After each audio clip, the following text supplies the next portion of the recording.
Êxodo 3, de 1 a 6, e Êxodo depois 3, a gente pula versículos 13 a 15. Moisés estava cuidando do rebanho de Jetro, seu sogro, sacerdote de Midian, e levou o rebanho para o outro lado, oposto do deserto, chegando a Horebe, o monte de Deus. E o anjo do Senhor apareceu-lhe em uma chama de fogo, numa sarça. E Moisés olhou, e viu que a sarça estava em chamas, mas ela não se consumia. E então disse: vou me aproximar para ver essa coisa espantosa, por que a sarça não se consome? E vendo o Senhor que ele se aproximava para ver, chamou do meio da sarça: Moisés, Moisés, e ele respondeu: estou aqui. E Deus prosseguiu: não te aproximes daqui, tire as sandálias dos seus pés, pois o lugar em que estás é terra santa. E disse mais: eu sou o Deus de teu pai, o Deus de Abraão, o Deus de Isaque, o Deus de Jacó. E Moisés escondeu o rosto, pois teve medo de olhar para Deus. A gente pula para o versículo 13. Então Moisés disse a Deus: quando eu for aos israelitas e lhes disser: o Deus de vossos pais me enviou a vós, e eles me perguntarem qual é o nome dele, o que lhes direi? E Deus disse a Moisés: eu sou o que sou. E assim responderás aos israelitas: eu sou, me enviou a vós. E Deus disse ainda a Moisés: assim dirás aos israelitas: o Senhor, o Deus de vossos pais, o Deus de Abraão, o Deus de Isaque e o Deus de Jacó, me enviou a vós. Este é o meu nome eternamente, e assim serei lembrado de geração em geração. Deixa eu falar um pouquinho sobre, começar aqui a falar de uma das grandes conquistas que a nossa sociedade teve, na nossa contemporaneidade teve, uma conquista positiva, e que a fé cristã tem muito a ver com isso, que é a questão da liberdade. E liberdade tem muito a ver com o fato, que tem a ver com a percepção do próprio indivíduo, da sua própria dignidade, quando ele percebe que ele é feito à imagem e semelhança de Deus. De onde está fundamentada, gente? Onde está fundamentada a liberdade humana, né? De onde está fundamentada, inclusive, os direitos humanos, é nesse valor intrínseco que nós cremos diante da nossa fé, de que o ser humano foi criado à imagem e semelhança de Deus. E o que a liberdade tem a ver com isso, gente?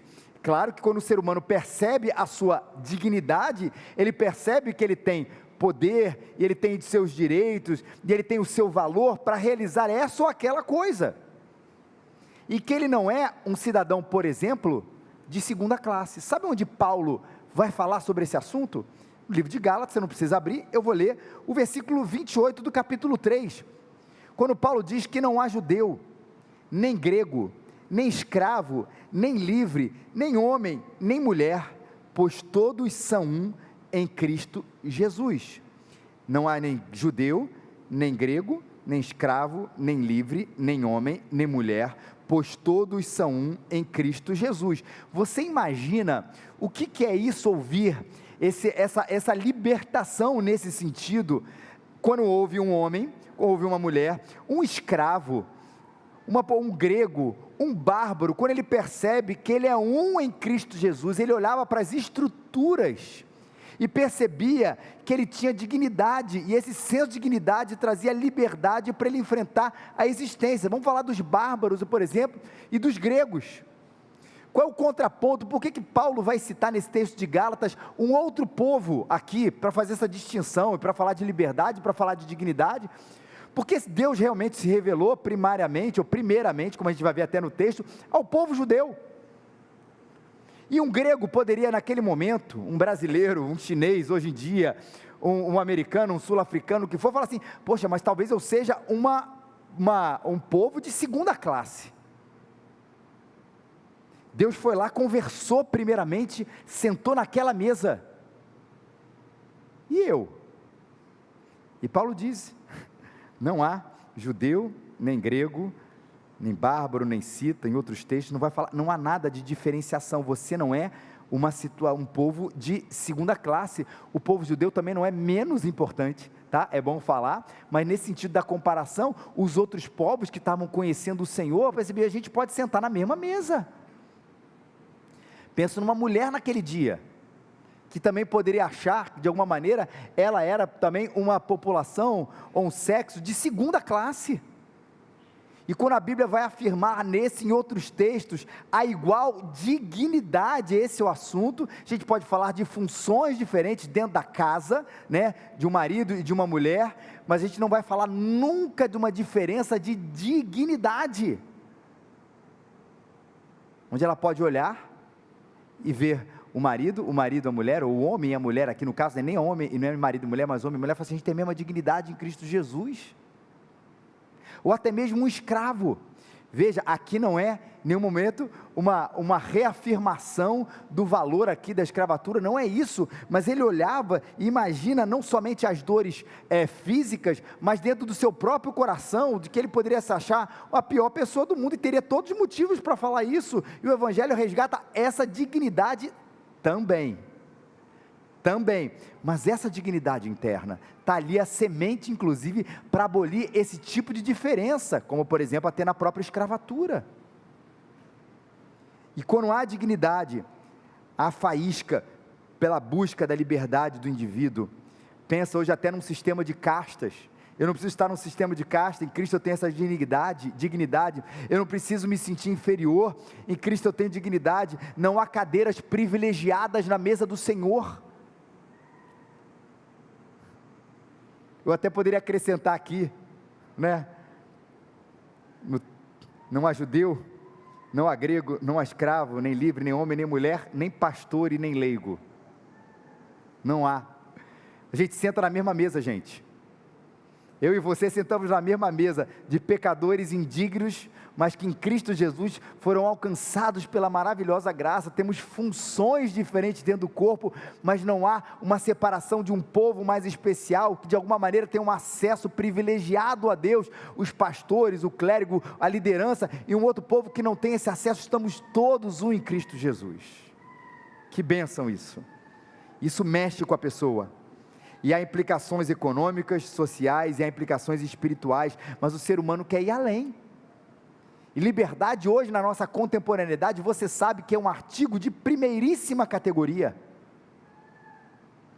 O ser humano percebe que ele pode ser liberto de certas amarras, e isso é bom por um lado, mas a gente sabe que até mesmo a nossa própria liberdade, ela tem os seus limites. Limites, e esse que a gente vai falar aqui, limite que o ser humano não quer muito aceitar. Até porque isso é uma ferida no ser humano. Você realmente olhar no espelho e falar assim, eu sou limitado, é uma coisa que a gente não quer ser, a nossa própria vaidade não permite muito que a gente aceite essa verdade. A gente quer dizer que a gente é limitado, a gente quer dizer que a gente tem poderes incríveis para fazer o que a gente quiser.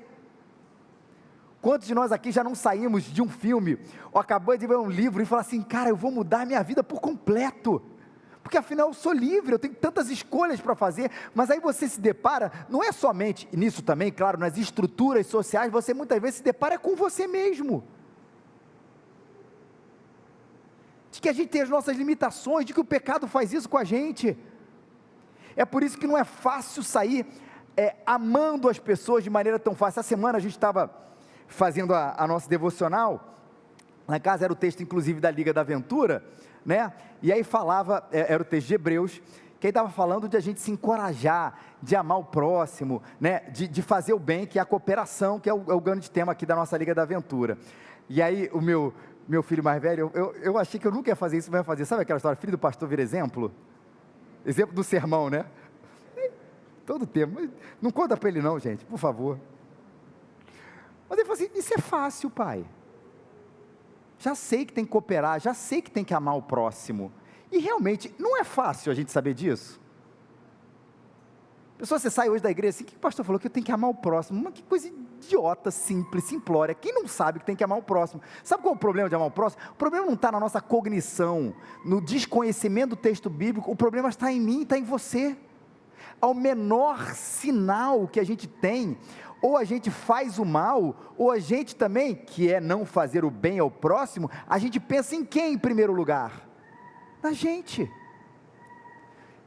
Eu não faço bem ao meu próximo porque eu quero a minha sobrevivência. E isso não é apenas um instinto de, farinha pouca, meu perão primeiro. Não é somente isso. Eu desejo o bem a mim o tempo inteiro, que por mais que o texto bíblico reafirme, eu não consigo obedecer porque eu tenho eu como meu próprio limitador.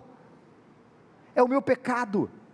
Por isso que eu não compartilho, eu não falo, eu não amo, eu não perdoo, porque eu não sou livre. Completamente.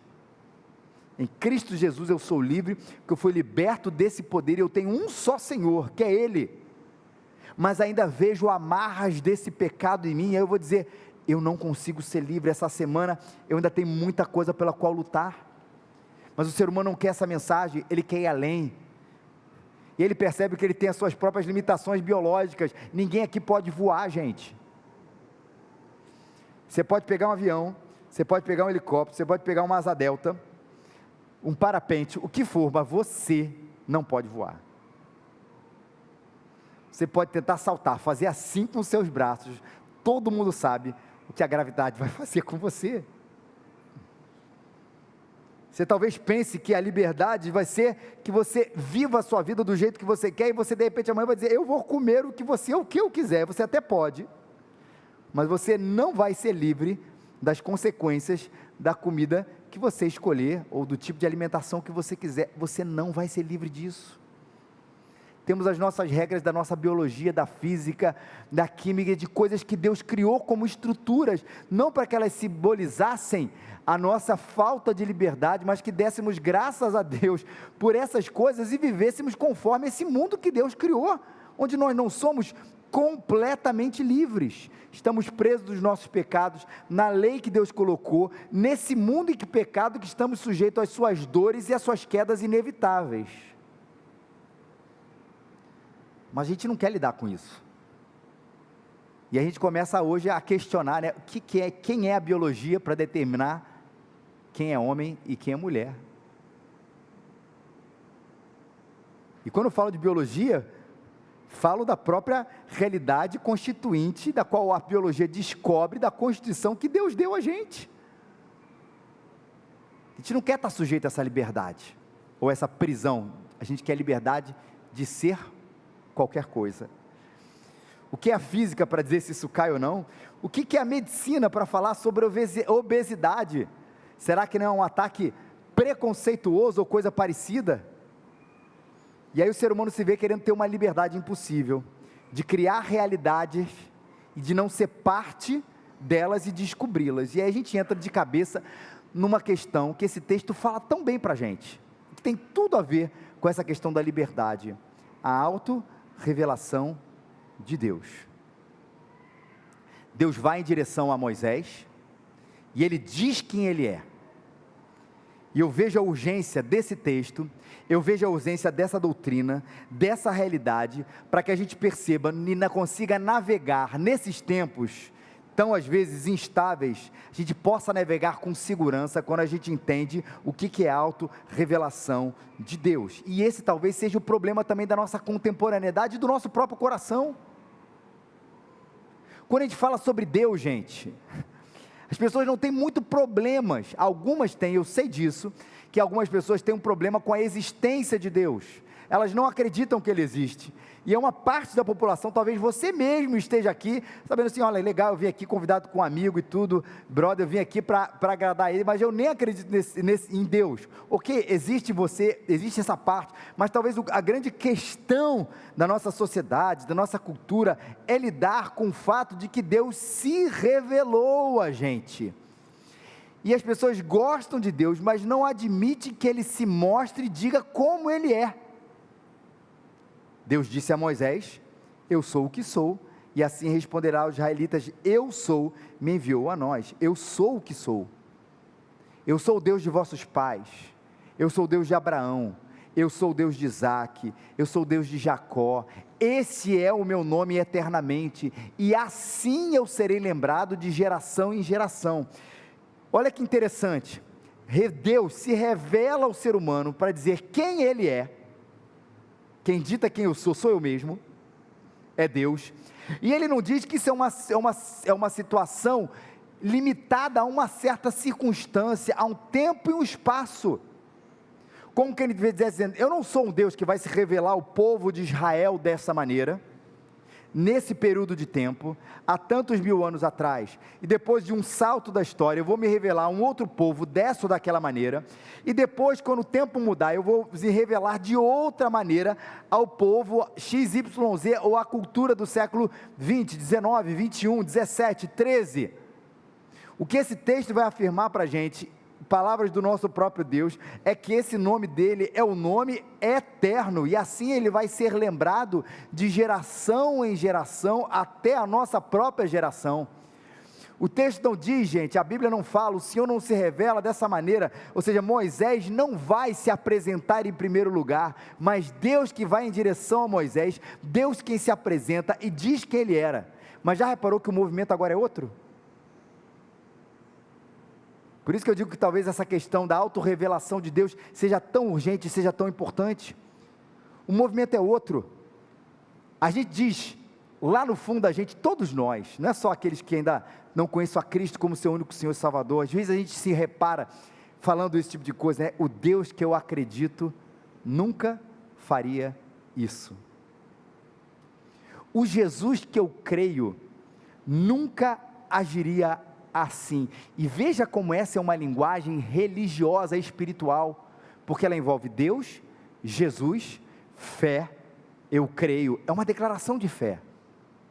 A sua fé, ou a nossa fé, por vezes, que precisa ser confrontada, esse é o grande ponto aqui, ela acaba pintando uma imagem de Deus, como se Deus fosse, na verdade, uma tela em branco, da qual nós projetamos e colocamos diante dele aquilo que a gente espera, acha, imagina que ele faria. Para os mais velhos na igreja, já ouviram várias vezes aquela expressão, que eu já conversei aqui com vocês aqui, mas vale a pena a gente voltar, né? O que é que Jesus faria no meu lugar? E a gente às vezes coloca isso como um balizador de comportamento, de ação, de pensamento. Se Jesus estivesse aqui, o que ele faria? Qual o problema? Isso não é ruim em si mesmo, mas ele carrega um problema, que é exatamente esse, que eu posso começar a projetar e dizer assim, o meu Jesus nunca faria isso se ele estivesse aqui, o meu Jesus nunca trataria as pessoas assim, o meu Jesus faria isso, o meu Jesus pensaria aquilo, o meu Jesus não pensaria aquilo, mas de fato eu estou colocando não o Jesus da palavra de Deus, mas o meu Cristo, a minha ideia de Jesus Cristo, e projeto ali naquela situação o que eu acho que ele faria, que lá no fundo, deixa eu te contar um segredo, fica só entre a gente, é o que você faria, se estivesse naquele lugar.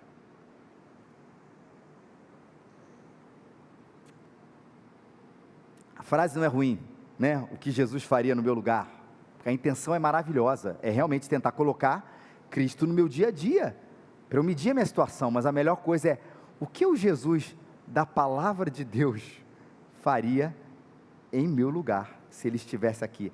Melhora muito, e é bem diferente.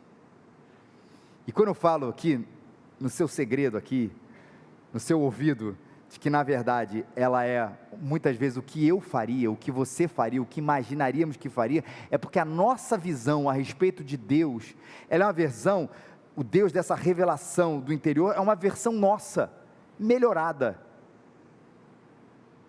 é uma versão nossa mais virtuosa, na minha própria escala de valores. É mais ou menos assim que eu quero dizer, assim, olha, a minha versão de Deus, minha versão pessoal, né, o meu personal God, ele funciona mais ou menos assim, ele é um Deus como eu, só que ele é um pouquinho melhor, na verdade ele é bem melhor do que eu, então assim, ele consegue perdoar, como eu sei que o meu valor do perdão é importante, eu consigo fazer em 40% das situações, ele consegue em 100%, então é a minha versão mais virtuosa, mas a escala de valores é minha,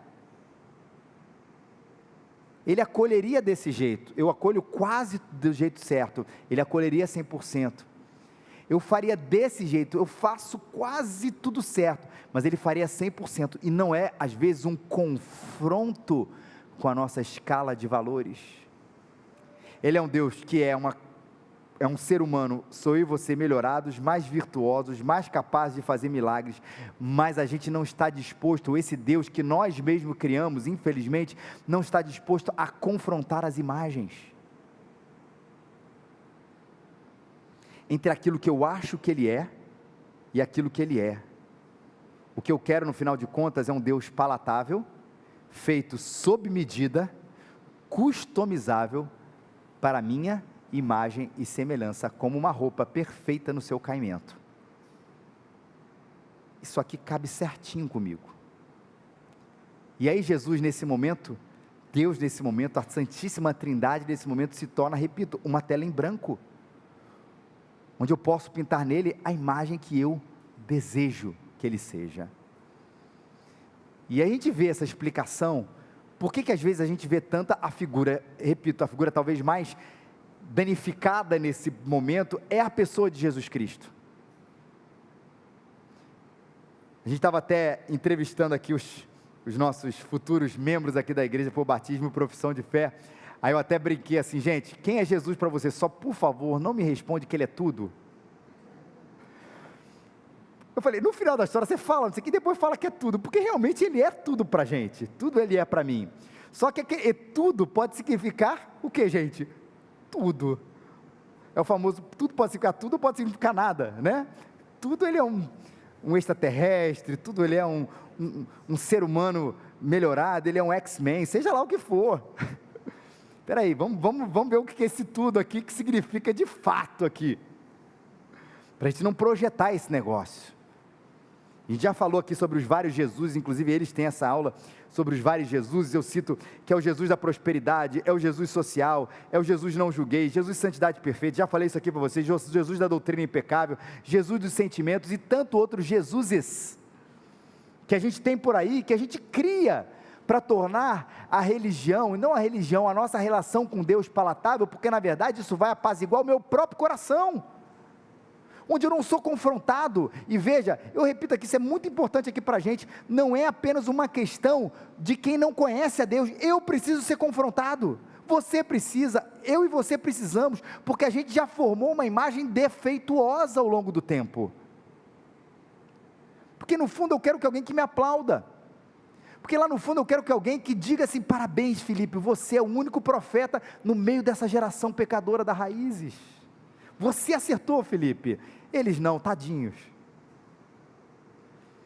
que eu entendi Deus direitinho, enquanto os outros não, e esse sou eu, esse sou você, esse é você, a gente pega um lado de Jesus que a gente gosta, a gente despreza o outro, a gente pega dois lados que a gente gosta e despreza e minimiza o outro, e a gente não deixa o tempo inteiro o Senhor, isso é maravilhoso, confrontar com a gente as imagens que nós temos, não para que a gente crie uma nova a partir de nós, mas que a gente crie uma nova, na verdade, que a gente descubra a verdadeira identidade, a imagem de Deus que Ele mesmo se revelou para a gente, e é óbvio, que eu não faço isso sozinho, faço isso também sozinho, mas é tão bom quando a gente tem a igreja do nosso lado, aliás é fundamental, gente que me ajuda a perceber o que eu não percebo, gente que me ajuda a identificar uma imagem que eu não tenho identificado, e não apenas com a igreja historicamente visível do lado de você, porque essa igreja aqui é importante para você por isso, mas também ao longo da história da igreja,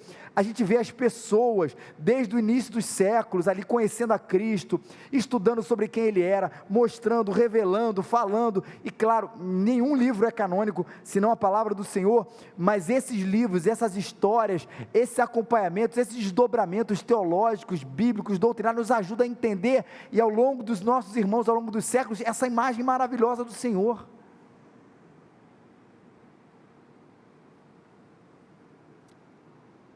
E é por isso que a gente precisa voltar-se para a sua autorrevelação e sujeitarmos as nossas percepções, ideologias, intuições, razão e sentimento.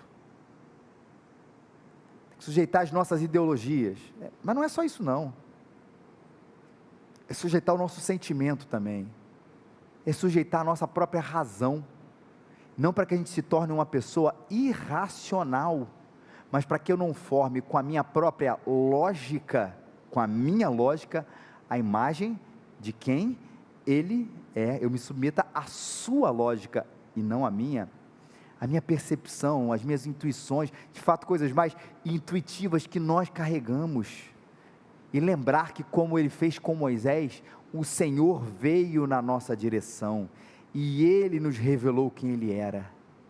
E que figuras bonitas que eles têm aqui, que o Senhor tem aqui, para enfatizar isso no versículo 5 e versículo 6. O primeiro é quando ele diz a Moisés: tira a sandália dos pés, pois o lugar que estás é terra santa. Não foi em Teresópolis, gente, mas é terra santa. Tira a sandália dos pés, pois o lugar que você está é terra santa. E Moisés escondeu o rosto, pois ele teve medo de olhar para Deus. Olha a figura de sujeição aqui.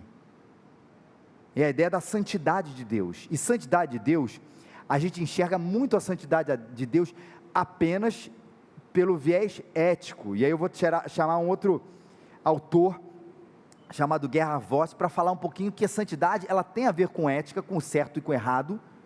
Você é pecador, e eu sou um Deus puro, mas ela tem a ver também com a majestade de Deus. Ele diz: alguém pode dizer que a santidade de Deus é a sua divindade específica, aquilo que o separa de cada criatura, como distinto em lugar e honra. Ele diz isso: olha, você é um súdito, Moisés, e você está agora diante do rei. Você é criatura, Moisés, você é humanidade, vocês são criaturas, vocês estão agora diante do Criador. Então tira as sandálias dos seus pés, esconde o seu rosto, porque você está de alguém que é completamente majestoso. Esse lugar é diferente, não é a versão melhorada, não é um Deus qualquer, é um Deus maravilhoso, sensacional, majestoso, real, no sentido da realeza dele. E quando ele é assim, queridos, a lei é dele, que ele é a lei, a verdade é dele, porque ele é a verdade, o caráter é dele, e nós fazemos o que?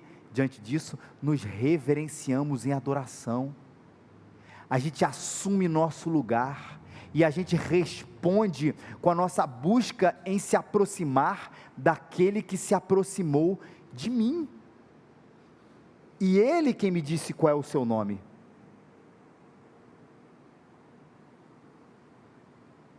A gente sabe que o nome é mais do que um elemento estético. O nome no Antigo Testamento, e essas mudanças de nomes, ela tem a ver com algo que Deus estava fazendo no caráter da pessoa. O exemplo mais clássico, a gente já falou aqui também, você já conhece da história bíblica, é quando Deus muda o nome de Jacó, e muda para Israel. Quando ele tira o nome dele de enganador, e coloca ele como príncipe de Deus. Houve uma mudança no coração de Jacó. Quando ele muda o nome de Abrão para Abraão, não é por que mudou esse nome? Porque é uma diferenciação, um pai que é grande, conhecido, com um pai de muitos, não é a fama, não é o conhecimento agora, Abrão, você será conhecido como pai de uma grande nação. Mudou a identidade, mudou o caráter, mudou a missão, mudou o nome, e o nome no Antigo Testamento tem a ver com isso. O seu nome é o nome, sua mãe deu o seu nome, seu pai deu o seu nome por um outro motivo que nada tinha a ver com o seu caráter, não é verdade, gente? Seu nome foi dado porque sua mãe achou o seu nome bonito, seu pai achou o seu nome bonito, porque o seu nome é a junção do nome da sua avó, do seu avô, porque é um herói de uma novela, não tinha isso?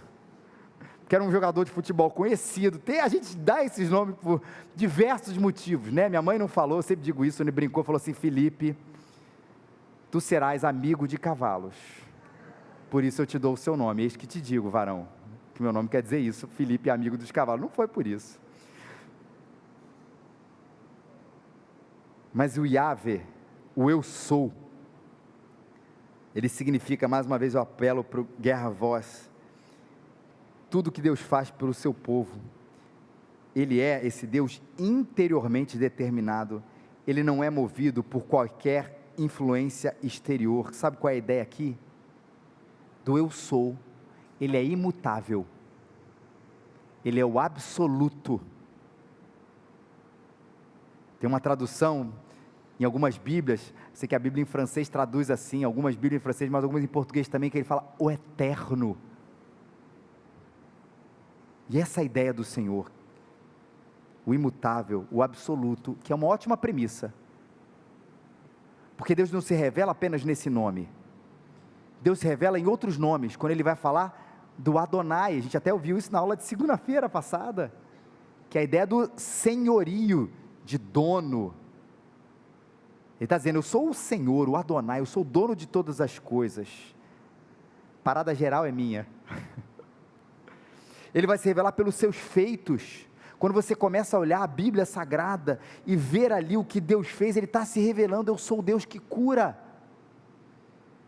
eu sou o Rafael, ou Rafaela, que é muito mais bonito que Rafael, muito mais, o Deus que cura, eu sou o Deus que provê, eu sou o Deus com vocês, e Ele vai mostrando isso pelas suas ações, os seus nomes, as suas ações, e Ele vai se revelando através das suas qualidades, dos seus atributos, que a gente chama.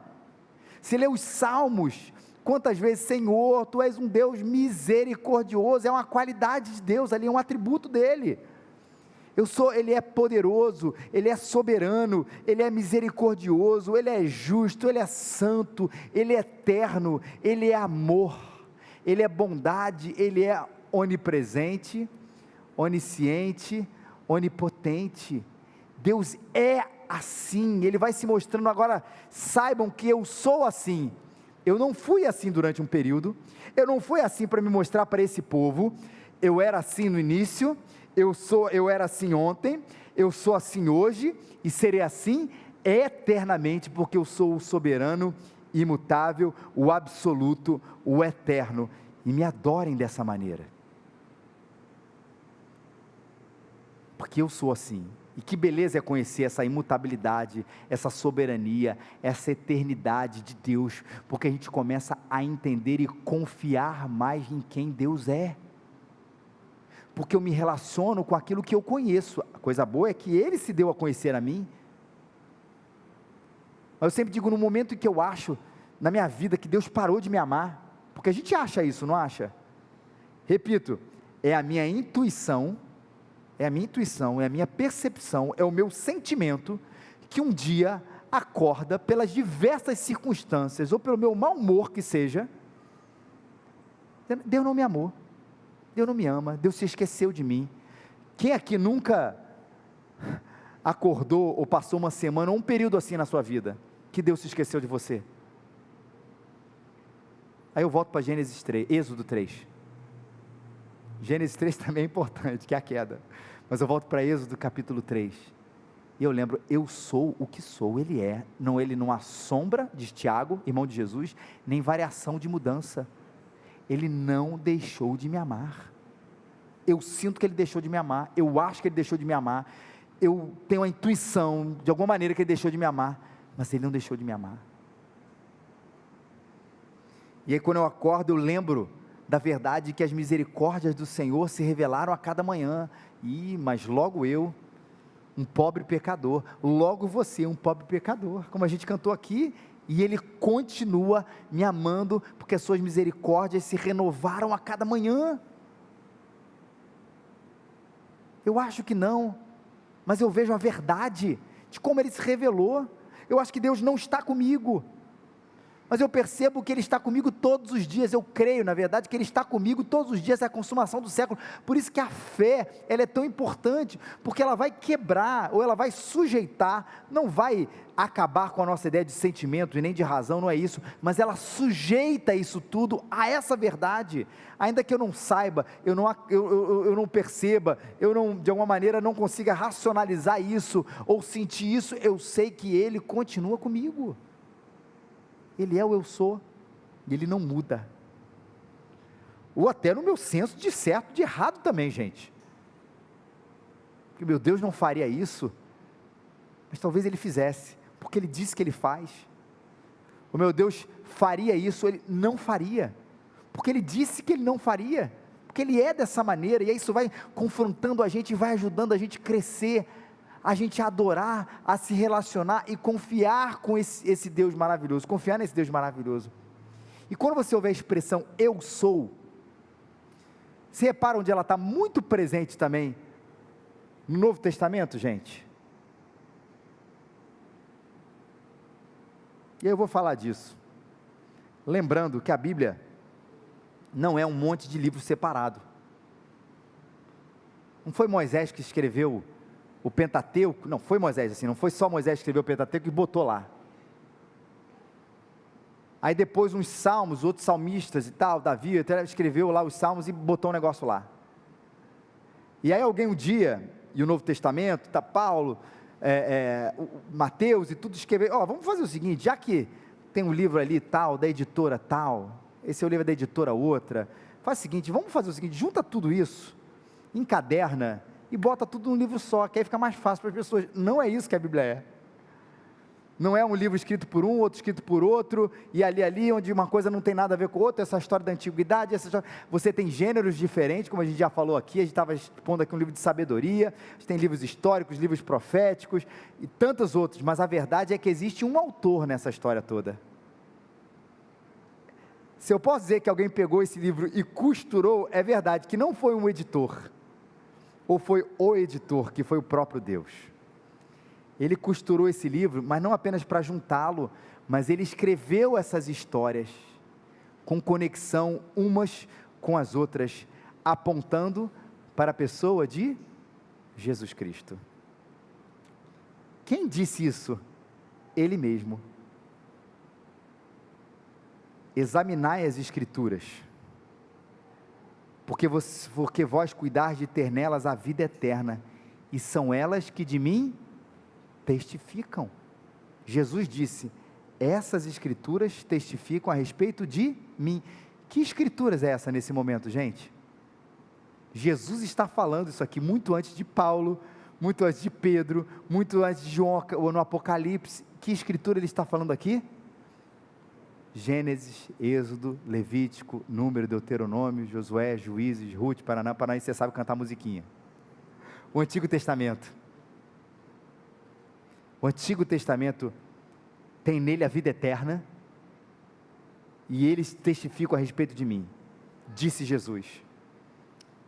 Lucas 24, então Jesus disse-lhes, vocês não estão sendo sensatos, é assim tão difícil crer em tudo que os profetas escreveram nas Escrituras. Qual era o contexto aqui dessa mensagem, gente? Jesus havia morrido, e naquele momento ele ressuscitou, e ele aparece para alguns discípulos, que já haviam caminhado com ele, que sabiam quem ele era, mas a Bíblia diz que esses discípulos estavam como que os olhos estavam impedidos de o reconhecer, e a questão aqui não era os olhos, não era um colírio, um óculos, uma lente de contato, era porque eles eram nécios e tardos de coração. O problema estava aqui, não estava aqui, eles não viam Jesus porque não podiam crer, nosso Senhor morreu, eles estavam andando assim, no caminho de Emaús, esse Jesus morreu, não dá, era a nossa esperança que foi embora, e aí Jesus fala, vocês não estão sendo sensatos, vocês não creem em tudo que os profetas, Antigo Testamento, escreveram nas Escrituras, não foi claramente predito por eles, que o Cristo teria de sofrer todas essas coisas, antes de entrar na sua glória? A história, que a gente chama da história da redenção, não era essa, escrita no Antigo Testamento? Que viria o Messias, de que ele iria morrer e entrar na sua glória, e o que Jesus fez? Abriu os olhos para eles entenderem o Antigo Testamento, e fez-de compreender as Escrituras, começando com o livro dos Moisés e dos profetas, explicando o que esses textos diziam a seu respeito de Jesus. Pega a Bíblia aí, não era assim naquela época, né, gente? Não era pega a Bíblia aí, significa, peraí, pega a Bíblia aí, não dava para botar no bolso, mas vamos imaginar nessa figura contemporânea, a gente caminhando, pega a Bíblia aí, desbloqueia o seu celular, abre aí o aplicativo, abre em Gênesis, abre em Êxodo, abre em Levítico, abre em Samuel, abre em Zacarias, abre em Malaquias, abre em Eclesiastes, abre em Jó, há uns Salmos. Eu estou aqui, eu estou presente nisso tudo aqui, esses textos dizem a meu respeito. Eu sou o que sou, e o que Jesus diz no Evangelho de João? eu sou o pão da vida, eu sou a luz do mundo, eu sou a porta, eu sou o bom pastor, eu sou a ressurreição, eu sou o caminho, a verdade, a vida, eu sou a videira verdadeira. No livro de Apocalipse também diz, e quando vi cair a seus pés como morto, ele pôs sobre mim a sua destra, dizendo, não temas, eu sou o primeiro e o último. E a gente não está lendo aqui uma coincidência de palavras. Rapaz, que coincidência! Deus se revelou a Moisés ali como eu sou. Olha que coincidência, muitos mil anos depois, Jesus diz, eu sou. Não é coincidência, tem um autor nessa história toda, que é o Senhor. Estamos lendo uma história, o ápice da revelação de Deus, aquele eu sou, que abriu o mar vermelho, aquele eu sou, que deu o maná, aquele eu sou que deu as leis, aquele eu sou que sustentou o seu povo, ele é um com Jesus Cristo. Quem vê a mim, vê ao Pai, disse Jesus. Eu e o Pai somos um. O Pai e o Filho distintos, mas a natureza, a essência, o caráter absolutamente iguais. Esse eu sou ali presente, apontando para esse Jesus Cristo, para o caráter de Jesus. Ele é um com o Pai que se revela a Moisés naquele momento. Ele está ali presente. E queridos, para terminarmos aqui, no momento da aplicação, é lembrar uma coisa que a gente repete aqui, que nós somos mais bem-aventurados do que Moisés. Ele teve uma experiência, de fato, inigualável, única, da qual já falei isso aqui, todos nós gostaríamos de ter, não gostaríamos? Você andando ali, não quer a parte do medo, né? Mas você andando no meio da rua, de repente vê lá um negócio pegando fogo. Cara, o que é aquilo ali? No meio aqui das ruas do Flamengo, tem um negócio pegando fogo, você chega, de repente você ouve uma voz. Eu sou o que sou, falando para você. Quem não gostaria de ter essa experiência, gente? É claro que sim. Já falamos aqui várias vezes do Mar Vermelho. Quem não gostaria de ter essa experiência de ver ali a abertura do Mar Vermelho? Todo mundo aqui gostaria, mas a grande verdade é que nós vimos algo superior ao que Moisés viu. Você e eu vimos mais do que Moisés. Eu sei, a experiência dele é única, inigualável, eu gostaria de ter aquilo ali, mas nós vimos a Jesus, que é a revelação plena de Deus. Nós somos mais bem-aventurados. Paulo que vai trabalhar essa verdade aqui, no 2 Coríntios, com letras sobre pedras foi gravado o ministério que trouxe a morte. No entanto, esse ministério veio com tamanha glória, que os filhos de Israel não conseguiam sequer fixar os olhos na face de Moisés, por causa do resplendor do seu rosto. Ele diz, não será o ministério do Espírito muito mais glorioso? Ora, se o ministério que trouxe a condenação era glorioso, quanto mais ainda será o ministério que produz a justificação, porque o que no passado foi glorioso, agora não tem o mesmo esplendor, quando comparado com essa glória insuperável. Ele está falando de Jesus. Aquilo foi sensacional, mas hoje é muito maior, porque viu Jesus Cristo.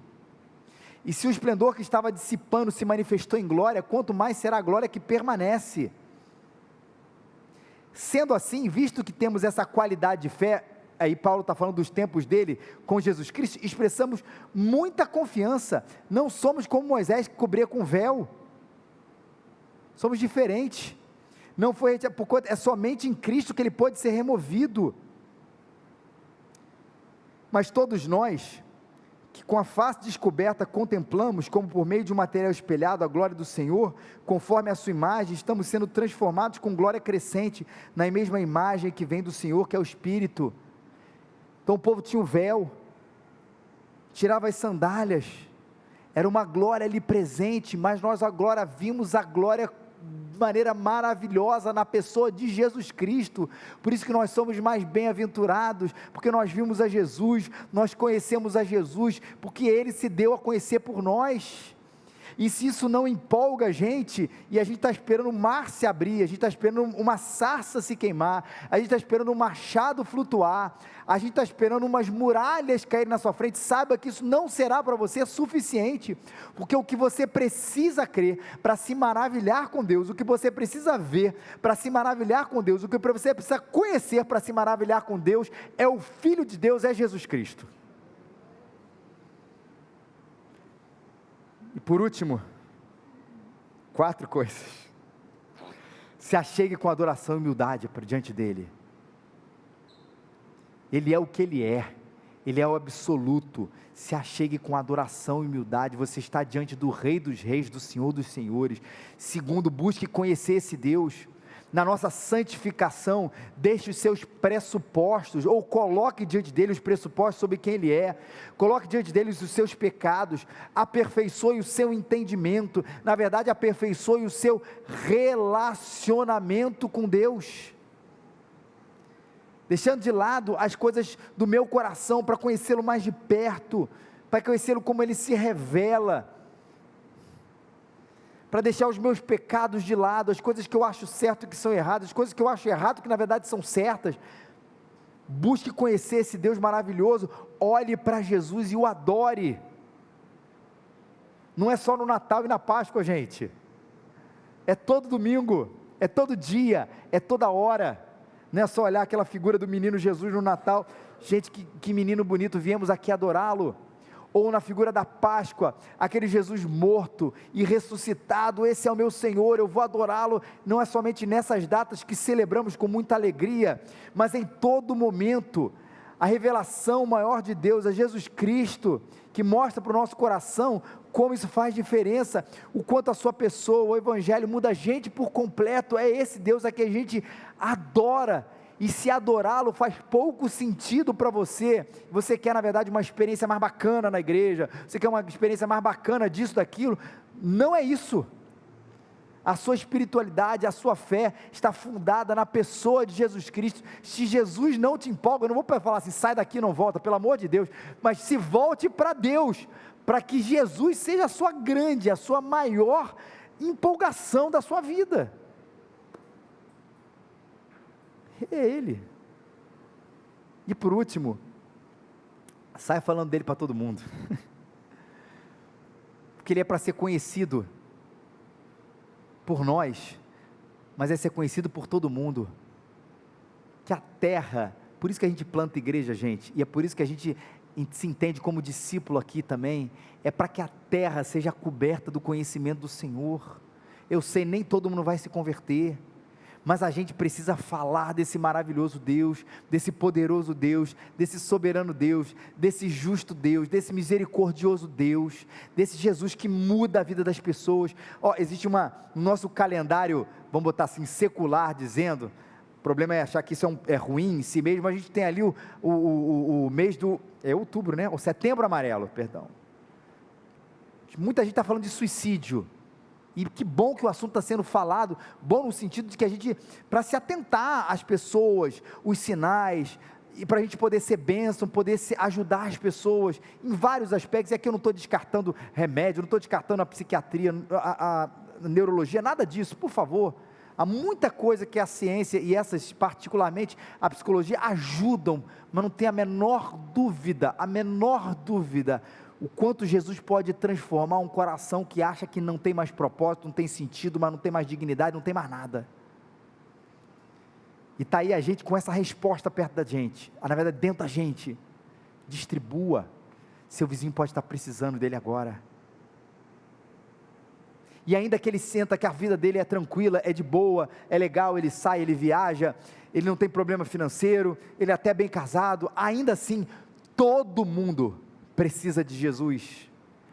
Todo mundo, até aqueles que a gente acha assim, que bom que ele está bem encaminhado na vida, está tranquilo, de boa, ele precisa de Jesus, que ele precisa da eternidade no coração dele. Ele precisa, um dia ele estará diante de Deus, a morte estará à sua porta, que pode ser daqui a muito tempo, ou pode ser fruto de um acidente, ou de um quase acidente, e ele precisa conhecer aquele que cuida da eternidade, e que cuida do nosso coração.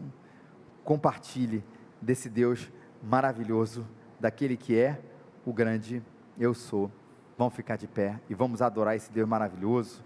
Vamos continuar cantando, quero orar com você, e vamos cantar, vamos louvar, depois vamos receber a bênção. Senhor amado, Senhor querido, quero te agradecer, Senhor, pela bênção, Deus, de saber que o Senhor se deu conhecido por nós. O Senhor veio na nossa direção, o Senhor foi lá e falou com Moisés, Pai. Tu enviaste teu Filho na nossa direção, tu enviastes o teu Espírito, Senhor, a nós, ó Pai. Não fomos nem nós que te escolhemos, mas o Senhor que nos escolheu e nos chamou para que possamos ir e dermos frutos, Senhor. Te agradecemos por isso, te agradecemos pela tua misericórdia, Senhor, em se achegar a gente, a se fazer conhecido, e pedimos, ó Deus, que o Senhor, Pai, esse conhecimento gere transformação, proximidade, intimidade, mudança na nossa vida, para que Jesus não seja apenas um acessório, ele não seja um compromisso religioso, ele não seja um compromisso dominical, mas seja de fato tudo na nossa vida, Senhor. Aquele que é o pão da vida, aquele que é a luz do mundo, aquele que é a ressurreição, Senhor, aquele que é o caminho, aquele que é a verdade, aquele que é a vida, possa, Senhor, transbordar no nosso coração, e a gente possa dizer para muita gente, Senhor, esse Cristo maravilhoso. Se alguém aqui ainda não conhece esse Jesus, que possa sair daqui, Senhor, com o coração transbordante, alegre, certo, Senhor, de que alguma coisa diferente aconteceu, e esse diferente não foi a música, não foi a minha eloquência, não foi o ambiente, Senhor, mas foi Jesus na vida dela, Senhor. E, Senhor, que Ele seja tudo, Senhor, em nós, o Teu Filho, Pai. Pedimos perdão quando isso não é verdade, te pedimos perdão, Senhor, quando deixamos outras coisas, que são até boas, mas deixando elas serem superiores ao Senhor, mas que o Senhor seja tudo, e a gente te adore, Senhor, com toda alegria no nosso coração, todos os dias, Deus, porque Tu és o Rei dos Reis, o Senhor dos Senhores, o grande eu sou. Deus, transforma as nossas percepções, as nossas lógicas, Senhor, os nossos sentimentos, as nossas ideologias, os nossos pressupostos, para que a gente vá se adequando à Tua imagem e não à nossa, Senhor. Pedimos isso, Deus, no nome santo, poderoso e maravilhoso de Jesus. Amém.